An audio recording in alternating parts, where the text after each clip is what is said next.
Podcast, a platform created to entertain, educate, and evolve the modern-day deer hunter.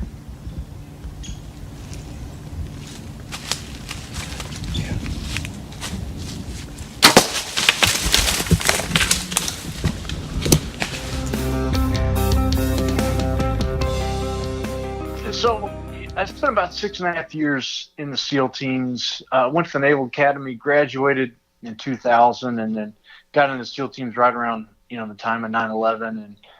And that had obviously a pretty strong impact on my life. But as it relates to SixSite and the clothing company that I've started, we were always, majority of guys are always messing around with gear. And you guys being gearheads, most outdoorsmen are gearheads. But in that situation with tactical gear, we were always ripping apart apparel and gear and putting it back together, customizing it, altering it, making it more intuitive, and doing all those alterations based on a myriad of factors. But all in a sense to be more tactical and more intuitive. And when I got out of the Navy, I grew up here in Texas, and if I wasn't in school or on a sports field, I was in the woods or outdoors or hunting or fishing or doing something. That's where I felt most at home.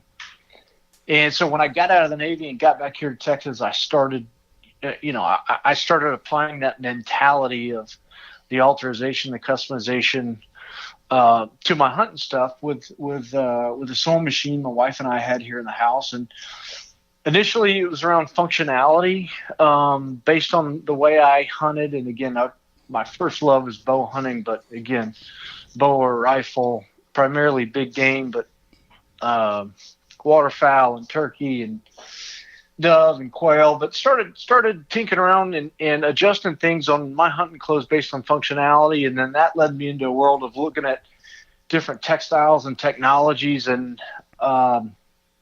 it kept evolving over a number of years. And again, I got off active duty back in the middle part of 2006, and so over a period of years and an evolution of doing this, I just had an epiphany one day, about 5.5 years ago, a little over 5 years ago, and saw this line that was really around making, premium apparel and gear, be it with differing functionality, different textiles, different technology, and doing it here in the United States. And again, that's been a very interesting journey, as you can imagine, with domestic manufacturing. And so far we've been able to do it. We've got products across 5 or 6 different manufacturers right now, and they're some of the best this country has to offer. And we are at a point with our quality, and because of these manufacturers, we offer a money-back guarantee with everything that people buy from us. And in 3 years of selling product, we are at a return rate of less than 6%. Oh wow! And that's impressive.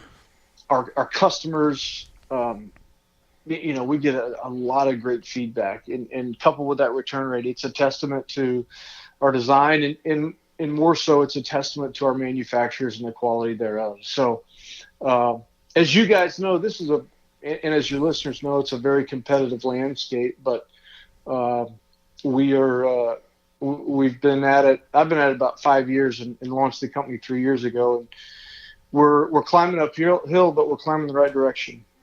Yeah, that's awesome. It's funny that you talk about the textiles and the American manufacturing. I just have a touch of insight on that because my wife started a children's clothing line, and her one of the foundations of it was that she wanted to manufacture here in the States. And she was specifically looking for, technical and functional fabrics for children. And boy, does that add levels of cost. And yeah, you find out what, I don't know. I mean, you probably know better than I do. What's the percentage of clothing that's manufactured overseas versus in the States? Is it 95%? Would I be too far off by saying Uh, that? no, I think you're right there in the ballpark. It's probably even north of that. But you know what? There are, as you've seen with a lot of different consumer products. I don't care if they're, you look at food. You look at the way we have started consuming food over the last 20 years, and whether it's the organic movement or farm to fork or field to fork, but people are searching for a connection to what they. I always call it connection to consumption, Yeah, makes and sense. they're looking for connection to what they consume, be that food, be that music. I think you've seen some clothing brands that have been able to do that as well, and so it's interesting that you that you talk about your wife having a children's clothing line. My wife also, back when I first got out of the Navy, I was in the commercial real estate business, and my wife started a children's clothing line as well. And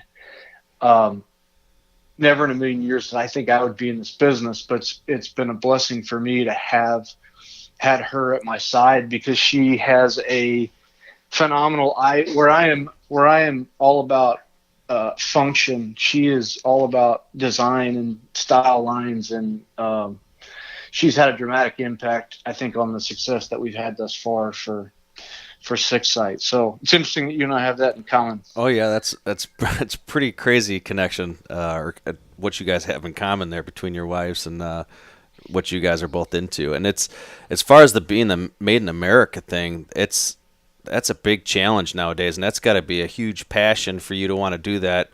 Probably being that you live, you work, you fought for the country. It's got to be a passion and a goal, a main goal to keep it here. As it's so easy nowadays to say, I want to make more profit on my goods, and I don't want to have to compete on a higher price range. Just I can go out of the country, and it can be so much easier, like a lot of companies do nowadays. And you know what? You can't fault them for doing that. I mean, I can't. It's I can't. capitalism, So, right? you bet. If at some point the decision for me is, in order to grow and scale the company, if I got to take it overseas, I'll never say never, because each company has individual decisions to make, and for right now, I've made those decisions based on what my gut tells me. But there could be a point where we send some products overseas, and we'll cross that bridge when we come to it. But I think the key there is, no matter what you're doing, if you can tell an open and honest and authentic story on why you're doing what you're doing, you know what? Some people may be turned off by it, but again, I think open and honesty is the key, whatever you're doing. And so if companies want to manufacture overseas, just there's good reasons on both sides of the fence there. Yeah, sure. Oh yeah, I can see that. Um, you know, maybe it's just where I am in my life and in my purchasing career. I'm in my mid 30s, and I probably wouldn't have, well, probably would be an understatement. I paid way less attention 10 years ago to where things came from and how, what they're, tracing back where they originated from and where they came from. And I'll say that, amongst the sea of availability for outdoor clothing, that was the biggest thing, I believe, in our eyes that made you stand out. And we recognized that you were, manufacturing here in the States, being a group of, blue collar guys. Obviously, we're here from Detroit, made local, American made. That's kind of been entrenched in our DNA, just a product of the environment that we grew up in here in Detroit. I mean, it's funny for us. I've lived around the country a little bit, and you know, I grew up here, and until my mid 20s, I never saw anything besides a Ford, Dodge, or Chevy vehicle. I mean, and then I moved away from here, and it was all this, a lot more foreign vehicles, and I just real quickly realized, wow, Detroit is an interesting spot because I don't know, just the supporting the local manufacturers at a crazy level, and I don't know, that's something here that we recognize, and I guess we take a lot of pride in supporting that, people that are willing to do that. Yeah, it's basically our history, and I was the same way as Kevin. I lived down in Knoxville, Tennessee for a while, and that was everybody was driving a Honda or a Toyota or something like down there. It probably one of the big three would be harder to find. But for me personally, I've gotten to the point. I'm in the trades up here as well. I'm a pipe fitter, steam fitter, Yep. out of Detroit, and I guess the more I mature, I like the idea of paying somebody a fair wage for fair day's worth of work. And I just don't. There's a lot of, and I'm not saying anybody that sends stuff out of the country does, but there's a lot of times that a lot of these goods that we import from other country, some of these people that are in these situations to manufacture and that actually have their hands on these goods to make them are exploited, and just to make those goods and the profits and all that. And that's the thing that kind of turns me off. And it's not a high percent. I didn't realistically and honestly, I don't know the percentage, but I know it's a reality that it happens a lot. So it just makes me feel better. A lot of times things are made in the U.S. These people are making a fair living, and it's keeping most of the money here, per se, on those things. Yep. And I'll just say, too, I know we're a hunting podcast, but, socially, if more and more companies are willing to do and have the ability, and I understand a lot of companies are working with very small margins as it is, and they're doing what they can to chase a dream, and hopefully grow their business. But if more and more companies and more people are conscious of this and support the companies that do this, maybe we'll look back in 10 years and it won't be so uncommon for folks to bring some manufacturing back to our country and, add some jobs and stability. And as the economy grows and more people are working and being paid a better wage, it doesn't look so bad to pay an extra $20 or $40 for a garment that's made here in the States. I guess too, and even going back to the beginning, talking like field to table and stuff like that. Part of that with the manufacturer is nice. Like I know where this is coming from. Right. I guess that's kind of going full circle on that whole conversation. It's know exactly where we're coming from, kind of the transparency, like you're saying on that, Stephen. You know what? People, it always amazes me.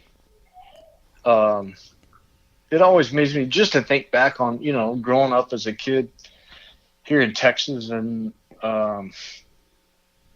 look, I'm the same way you guys were. I didn't think anything of it, but as I got out of the Navy and you look at society's behaviors, it looks like there started to be a shift where people care. But again, it comes down to buying decisions, Right. and it's still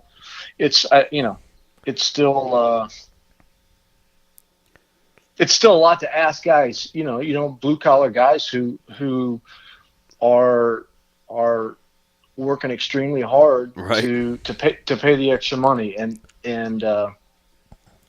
it's our product is a premium product. It's not for everybody, but what I do tell people is that if I sell you something and it doesn't meet your expectation, and I don't care if that's a sizing issue or it's you fall out of a deer stand or slide down a hill and you put a hole in it and you want to send it back, I'm going to refund it. I'm going to repair it. I'm going to replace it.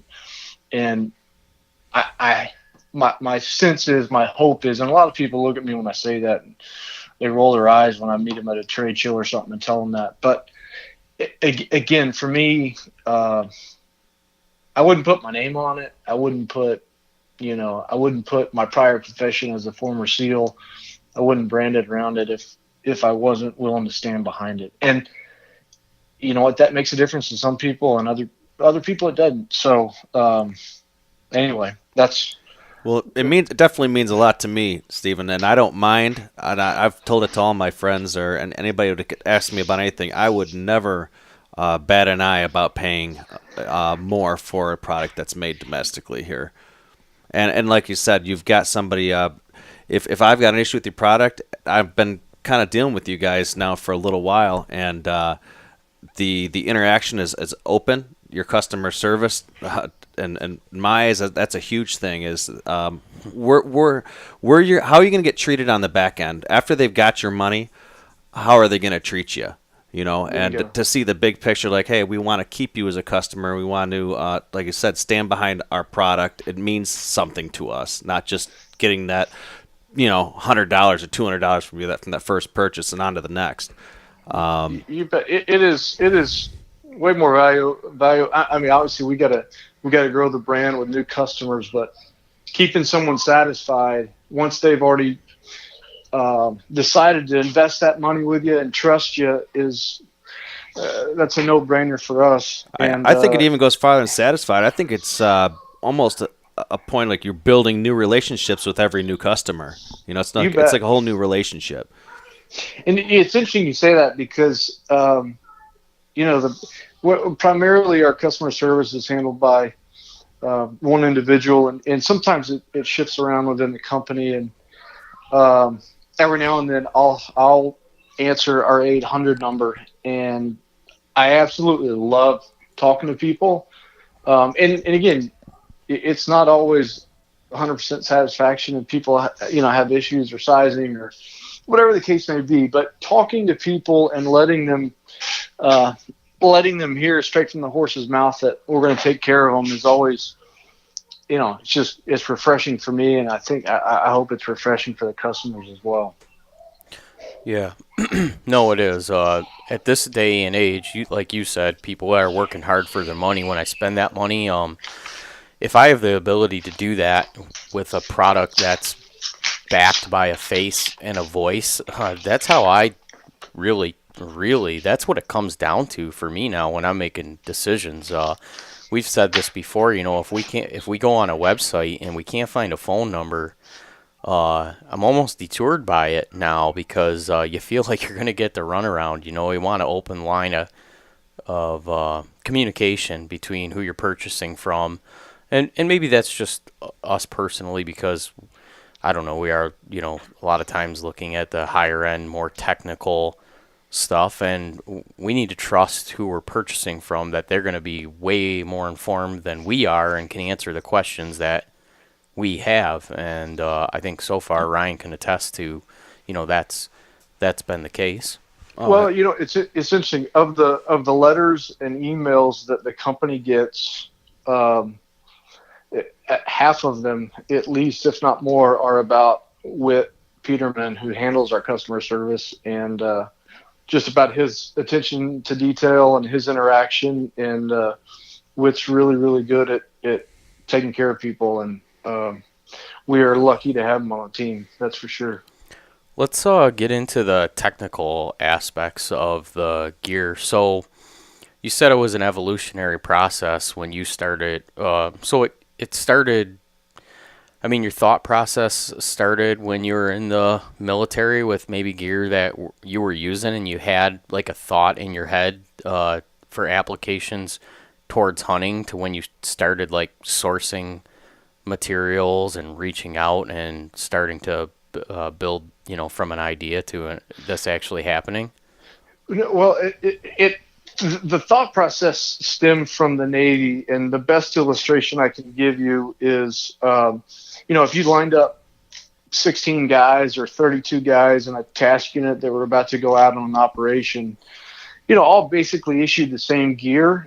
No, everybody's gear was configured differently. Nobody looked the same, and it was an interesting learning process for younger guys, especially when you come into a platoon and setting up your gear, and you look at a guy that's been doing it for 15, 20 years, you look at his gear setup and think, oh, okay, I can see why he does it like that. And you learn, and then you kind of put your own twist on it. And so you're constantly modifying and working to improve, how you personally interacted with your gear, and that thought process is what led to um, initially a D ring. I think you guys have a soft shell jacket, but a D ring on that soft shell jacket where I could put a rangefinder after I missed an elk in Idaho back in 2007, and I didn't have a rangefinder where I needed it tactically in order to make a move so this elk wouldn't see me, and that was just one of the thought processes for, okay, giving guys the opportunity to hang an accessory where there's minimal movement, there's more intuition in the placement of whether it's zippers or whether it's the feel of the fabric, but being more intuitive with how you can interact with the clothes.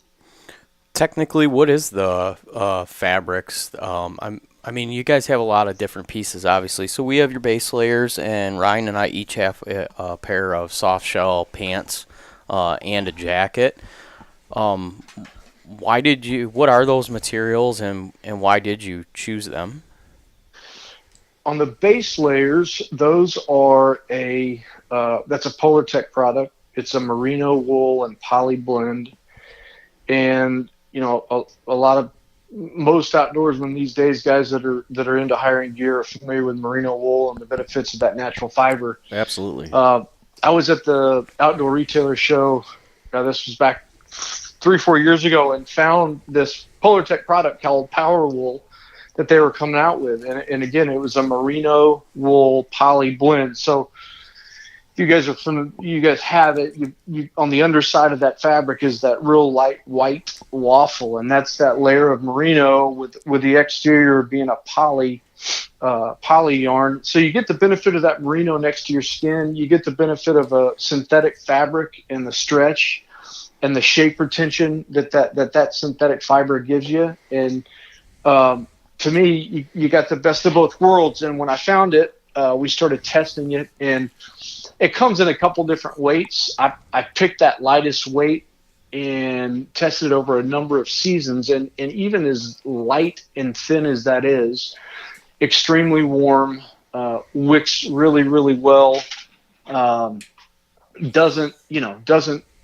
retain odor like a pure synthetic fiber would. Just had all the benefits I was looking for. And, to boot, Polartec, that mill that I got that product out of was a domestic mill as well. So, Oh, no kidding. yeah, it met all the criteria for me, and it's a product that we do very well on. People that buy it, that's oftentimes an entry level, piece for people to try out from us, and we've got a lot of great reviews from it. Yeah, I was just gonna say one thing real quick. I have a handful of merino pieces, and they're great. But the problem with them is, if you wear them for multiple days, multiple hunts, they begin to stretch, and Get sloppy. Yeah. you incorporate just a small amount of poly or spandex or nylon, and it gives just the perfect amount of elasticity to retain its shape, right? You're exactly right. That shape retention, which is important. And the other thing that I'll point out, I grew up hunting primarily whitetail here in Texas, but the majority of the testing and the evaluation of this gear has come in the backcountry of either Colorado or New Mexico or Idaho on extended day hunts where things like you just mentioned, wearing day after day after day, and durability and versatility when you're evaluating exactly what you want to take when you're counting pounds in a relatively small pack. So all those factors were things that played an important role in designing this line. And I always tell people that this stuff is relatively, again, performance fabrics, lightweight. But if I have to weigh durability versus weight, I'm always going to go with durability. You'll notice on our jackets, on our pants, all of our zippers are are a number 5 YKK. Yep. And again, that's because there's no one harder on gear than I am. And in situations when you're on a prolonged hunt in an area where you can't replace a zipper, Right. just those little details are important. And again, it goes back to being able to warrant this product, no questions asked. Durability is very, very important to me. What what are the soft shells? I think Ryan has one here in his hand. Um, it's one of the most comfortable pairs of pants and jacket. I mean, it's unbelievably warm, but on top of that, I put the stuff on, and I don't know that I have a pair of pajamas that's as comfortable. It's funny Kevin said that. I actually, when I first got this stuff in the mail, I threw it on and I'm lounging around on the couch and playing with my kids in the living room with it, and it was the same thing. I mean, it's you barely feel like you're even wearing anything. I noticed that immediately versus some other, pairs of hunting pants and jackets that I have. Very unrestricted, very free range of movement, and extremely comfortable. Well, I appreciate the compliment. That soft shell is a poly spandex face, so you've got a little bit of stretch in there, and again, that soft poly synthetic fiber. And then the underside of that fabric is a very soft brush fleece. And it's interesting that you said the word pajama pants, because that's the first time I ever tried on the first protos. That's the exact same thing that I thought. They're just a very comfortable pair of pants, whether you're sitting in a tree stand, hunting whitetail all day, or whether you're in the mountains going up and down and covering a lot of ground. So again, trying to design things with durability, but also, if you can have the most durable pants in the world, but if they're not comfortable, no one's going to wear them. And generally, the knock that I hear a lot of times on performance fabric is that they don't hold up. And having hunted in the same pair of lightweight pants now, I think this latest pair I've hunted in for 3 different seasons straight, on multiple week-long backcountry hunts every season. They hold up extremely well. And in fact, I've got a buddy down here who's a quail hunter, and down here in Texas with cactus and brush and cat claw and all manner of things that'll stick and poke you. He used to hunt in a pair of those big, heavy Cordura, Cordura pants, Sure. brush pants, and he started hunting in these because of the comfort, and was shocked at how well they stood up. And again, if guys are using quail hunt down here, it's a good testament to durability as well. That was my kind of quick question. I was looking at this soft, I guess since I've got you here cornered on the podcast, I could pick your brain. The soft shell stuff, I'm starting to get down to Ohio and do a lot of hunting in the hill countries and stuff down there, and I'm finding it more and more up here the deeper I get in swamps. A lot of briar, just general thorns, pickers, all that stuff. It seemed to me that the soft shell may not be the way to go for that type of thing. I haven't tried it in that environment. I was just wondering what you'd recommend, what these guys are using for quail hunting, if it would be quiet enough fabric for deer, for whitetail, for spot stock or tree stand hunting, mainly to get out to certain spots that would hold up for that. I can unequivocally recommend it, both if you're sitting on a tree stand or if you're covered along the ground, with the caveat that if you are covered along the ground doing a lot of hiking, a lot of guys and gals will wear our lightweight pair of pants, which is a very similar pattern, similar cut. The textile is just it's a little bit different polyester spandex composition and a little bit different weave. And it does not have that brush fleece interior, but again, a very durable lightweight pair of pants. More for like a warmer type of thing, and layering underneath, maybe just get the more of a durable outer layer on. Yes. Right. Okay. Yeah, I'm looking forward to some colder weather to be able to more appropriately test. We put wore the garments. Did a little YouTube video for a first impression Yeah, gear review, and yeah. it was about 85 Oh, degrees and so, 100% yeah. humidity, and we were pretty miserable pretty quickly. Way, way, way too warm. I mean, the second you put that stuff on, it starts, reflecting and retaining your body heat, and within seconds, you can feel your core temperature going up. It's pretty impressive. You know, the combination that I sell more than anything is that soft shell jacket with a lightweight pair of pants, and being able to layer underneath it and layer underneath it that soft shell jacket, taking it on and off, or whether it's the pit zips. If you're walking to a stand where you can have those open and dump heat quickly. Right. But those two pieces are probably our best two sellers by far. Yeah, I like your hoodie too. I've been eyeballing that thing and just waiting for the next good paycheck to come in where my wife won't wring my neck. But man, I got my eyeball on that hoodie, and I imagine it must be the case that a lot of other people do too, because it seems like for the last couple weeks when I went on there to look at it and potentially load it in my shopping Sold out, cart, right? it's sold out. Right. It's a perfect layering addition to some of these soft shells and stuff like that. You bet. That is not a merino wool, but it's a poly wool blend as well. And again, a great early season piece that can be worn by itself, or it's a great piece to layer with other pieces later in the year. And you know,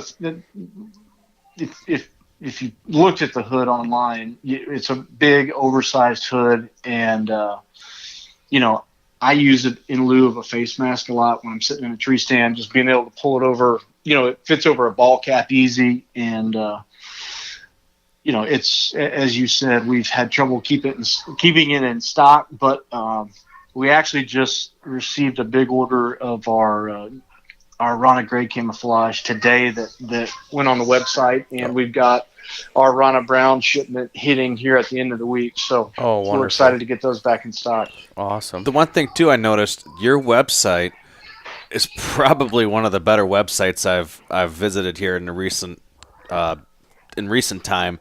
You've got the way you've got it set up for shopping is pretty great. But the other thing I noticed too is you guys do a great job video production, kind of being, I guess it'd be transparent and sharing your story with your customers and to-be customers about where you're coming from, what you're doing, new products. I saw it was pretty cool. I think it's your son that you've got in there a lot with the younger hunters, getting them Yes. into it. Really, that's kind of a really cool part of that website and what you've got going there. Well, something we talked about at the outset here, and you proud guys can probably hear in the background here. I've got 5 kids. I've got 4 boys and 1 girl. It's crazy, man. I'm And, about to have my third this Friday, so I can only imagine 5. That's great. well, congratulations! Thanks, man. As you well know, it's a blessing. And It's an adventure. It's never a dull moment. But growing up hunting and fishing, that was always a big part of my childhood, and it's been fun to be able to raise my kids around it. But going back to something we talked about initially when we kicked off the podcast here, was people want to be connected with who they're doing business with, and so. As you guys know, this is a very competitive industry, and to be able to be open and honest and to tell to tell that story as authentically as possible is something that's important to us. And we try very hard, and we've got a phenomenal team that handles that internally, and we get a lot of great feedback on our video content. So I appreciate the compliment. Oh yeah, you guys do a great job in the production and all that of everything. Yeah, you have a lot of films out, and just the pace of life. And to this point, I haven't had the opportunity to watch many of them. I've started a lot of them, and I get 1 minute here, 2 minutes there. But I did see you have a lot of film content. Well, if you look at any industry, I'll tell you, any consumer product today, the marketing thereof is as important as the product. And again, going back to connecting with people, and our story may not resonate with everyone, and that's certainly okay. But we want to tell an open, honest, authentic story, and we hope that all the videos will be able to do that. Yeah, the marketing can make and break the whole thing, right? You bet. I can just tell from what I've experienced so far in your gear, dealing with several different people at SixSite and yourself talking tonight, that you guys are definitely going to be going a lot of places, and you're going to be around for a while. That's for sure. Well, our biggest challenge now is just that's why I'm so appreciative to spend some time with you here this evening, just to be on your podcast, is getting eyeballs and getting awareness and getting people to give us a shot. And as I said before, our return rate being what it is, we're confident that people will be satisfied, and we're gonna take care of you even if you're not. So Right, and the way I found you too is I've been on a huge push this season to be out in the woods with, if not 100%, as much as I could possibly do in this period of time, Made in America goods, between my bow, the gear, or, whatever I can possibly do between now and October 1st, and even into the season. So I went on Google and I searched Made in America hunting gear equipment, and I came across your stuff, and I found out, I mean, probably not as mainstream. You're not going to see it at Cabela's and all that stuff because you're consumer direct. You have one outlet there in Texas, from what I understand. correct. We've got the vast majority of our business comes off our website. We do a number of the high-end consumer shows around the country every year. In fact, next year I think we're going to be up at the Iowa Deer Classic, and you're a little bit closer to where you guys A little are. bit closer. I'd love to make it to Iowa, but it's going to be Not that close, right. but at least closer than we are right now. But yeah, we do shows. We've got a little bit of a retail presence here in Dallas that lives under the same roof as our distribution center and our offices, and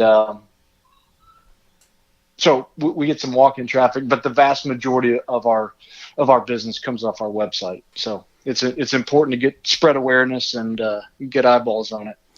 Yeah, that's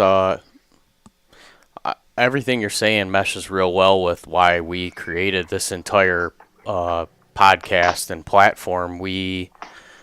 I think for forever the protocol was get the most popular brands and companies on because they're going to share your platform, and that's going to maximize and give you the fastest, most rapid growth. And I've always been a fan of, and I don't know if this is the right term, but the underdog, or the guy that maybe makes a better product, but he doesn't have as many set of eyes on it because maybe they don't have as large of a marketing budget, or maybe they're a new company. And You know what? we've always, I yeah, was just going to say, underdog's a great, that's exactly Analogy. what we are. Yeah, that's exactly what we are. In drive this for show, industry, putt for dough, right? You bet. So we've always searched out though, or we've tried to focus on searching out and exposing some of those brands and companies because that's what we're doing on a day-to-day basis. Don't tell our bosses when we're on our phones and looking at hunting stuff. Probably more than I should. during the day. We're looking for new companies, and we're constantly looking for better options, and and I will say affordable, because if you pay $100 for something that lasts 2 years, is it really more affordable than paying $200 for something that lasts 6? No, it's absolutely not. Or a lifetime that you can pass down to somebody else. I mean, it's you really do get what you pay for. You really do. Exactly. And I wouldn't say 100% of the time, because sometimes you pay more, but I mean, it really is. It's a good rule of thumb, and you really find out in the long term dealing with a company that if they back their product up, you've got a good product. Well, we've got a long way to go, but I think we're headed in the right direction, and it's always fun it's always fun talking to people and exposing them to the brand. And at the end of the day, for me, that's what business is about, is connecting with people and hopefully surpassing their expectations, both on a product level and a customer service level as well. Absolutely. Let's do this. I want to plan on doing a couple of more of these with you, and maybe getting into some more specific things. But for here Yeah. today, I know we have a little bit of a time restriction, and what I'd really like to get out of you is your layering system. Let's specify it more towards what I think guys will be dealing with here. The broader spectrum of our audience is Midwest whitetail guys. So we're talking, coming here in the next couple months, we're going to be dealing with 50 degrees down 40 to degrees, down to 30, yeah. down to 10 degrees. Right. And how do you set your personal layering system up to deal with that range of temperature? A lot of us too, just to kind of add on that, for us Midwest whitetail deer hunters, a lot of it's walk a mile or so and then sit down for 6-7 hours, Yeah. and walk back. So it wouldn't Right. be as much as the spot and stock where you're kind of keeping that body heat up the whole time. You bet. For me, in that type of situation, it starts with our base layer system, as we've already talked about a little bit today, and that pair of soft shell pants with that brush fleece interior. And then you can really go one of two ways. Majority of my hunting in the weather you just described, whether it's 40, 50 down to the teens or really cold, is majority of my hunting is in our insulated vest. Especially if you're going to be moving a little bit, or if you're taking a pack, you can take the insulated jacket. But that insulated vest, going back to a little bit of the technology, both the vest and the jacket is it's insulated with Primaloft, which is a synthetic product. But again, going back to versatility, durability, keeps all of its thermal properties and the heat retention when it gets wet. And when you look at the different offerings of insulation from Primaloft, there's probably at least a dozen of them, and I haven't found anyone else that uses their highest level, the Primaloft Gold. It's pricier, but it's really thin, very lightweight, and extremely warm. And that vest that we sell has 100 grams of insulation in it. If you compare that with other Primaloft vests, in this industry or in the outdoor world in general, you'll see most of those vests are in the 60 to 80 gram range. So it's a very versatile vest for layering. But if you're moving around, that's probably what I'm wearing. But if I'm sitting there all day in 15 degree weather, I've got that insulated jacket on. And again, that jacket's got 160 grams of Primaloft Gold in it. It's a heater of a jacket. And is that your puffy jacket or? Yes. Okay. Yes, that's that puffy jacket. And both of those, again, our line is cut so that, and I won't say it's 100%, but 90% of our customers, once they figure out their size in the top, they should be the same size in every jacket or vest, and they can wear it a la carte or they can wear it all together. So layering up with the vest and the jacket, the insulated jacket and the soft shell jacket all at once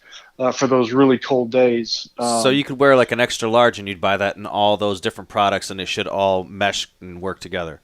You bet. Those insulated pieces are cut a little bit more aggressively to be worn next to your skin or as close to your body as possible. Obviously not next to your skin, but as close to your body as possible. And then that soft shell is cut a little bit more conservatively so that you can layer with it. And with that, that quiet poly spandex over the top, a lot quieter than some of the insulated materials. So again, in the kind of weather that you're talking about, when it gets very cold, I've got all three of those jackets on, along with that good base layer. Nice. Yeah, awesome. And then when you're starting to deal with weather as well, we've got that waterproof, breathable Blackfoot rain jacket and pant that are a 3-layer membrane that, again, it won't be the lightest rain gear on the market, but extremely durable and hold up in pretty nasty conditions. That's great. Yeah, it was really interesting to me when Ryan came to me and said he was approaching this season with trying to go out all American, and I thought, well, that'll be a challenge. But we started looking around, and more and more we looked. Yeah, there's options to be had, and you actually could be walking out through the woods this year draped in a red, white, and blue flag. That's what I'm going for. And you could do the whole thing. So it's props to you guys for doing it to this point, and I think it makes you guys a standout in the industry, and I hope to see that it maybe drives some more folks to think about spending their money with companies that are manufacturing in the States, and maybe some other companies to think, man, that's cool. If they could do it, we should be able to, maybe do it. Maybe not with everything, but maybe we could try a piece here or two, and I don't know,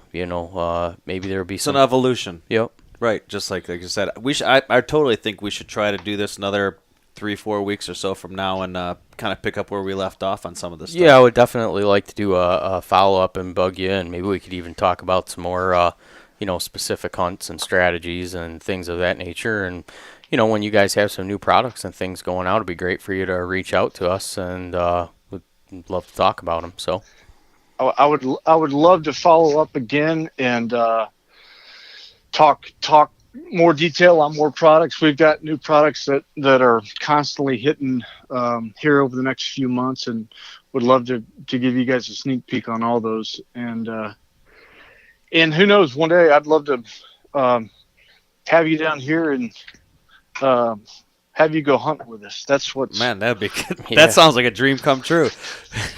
We'd like to do the same for you. We'd like to show you some of this Michigan stuff, these high-pressured,